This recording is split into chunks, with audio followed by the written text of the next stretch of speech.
Thank God it's Friday, but I have another hot take, and that is deluxe albums. I totally get the marketing and promotion behind them because you can release your regular album, and then a few weeks later you can release the deluxe and get it pushed back into the mainstream marketing world, and more people get to see it. But if we go back to before streaming, we get the regular album, and the true fans would go and buy that album.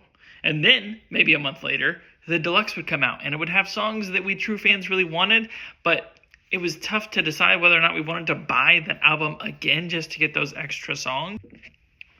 Obviously, things have changed because streaming is now a thing, and it's so popular that you can just unsave the old one and resave the deluxe, or figure out, I just like these few songs from the deluxe album, and go save them wherever you need to. And then there's the other aspect where the original album comes out, you listen to it for a few weeks, you really like how it flows from top to bottom, but then the deluxe comes out and it changes it up, whether they add songs at the end of the album or at the start. I think the start is much worse for most albums, just because now you're getting a whole new start to bottom album. Whereas if you add songs to the end, it's just kind of like, here's some bonus tracks, whatever. Don't get me wrong, I love some deluxe albums.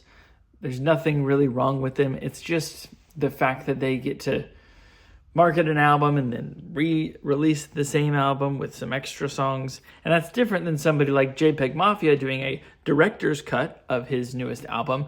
And that was really fun because that gave you the theme of the old album, but then he had a bunch of spin-offs of the different songs or added some new verses, all that kind of stuff.